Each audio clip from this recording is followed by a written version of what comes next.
ვდგავართ მოცარტის დაბადების ადგილას, სადაც დაიბადა.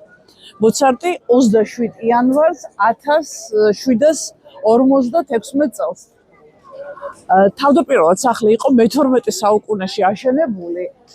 რენესანსის ეპოქაში დაახლოებით მე-16 საუკუნეში კიდევ გადაკეთდა და რამოდენიმე წლის ადრე, სანამ თავად მოცარტი დაიბადებოდა, მისმა მშობლებმა ბოლო სართულზე, მესამე სართულზე დაიდეს ბინა და 1756 წელს დაიბადა თავად მოცარტი.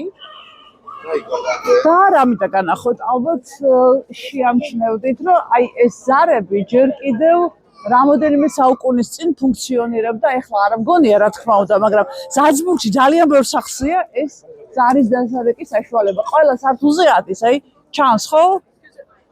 აი წარმოიდგინეთ, რომ ეხლა მოცარტი თუ არა, მოცარტის მშობლები მაინც იყენებდნენ ამას. კაი რაღაცაა რა.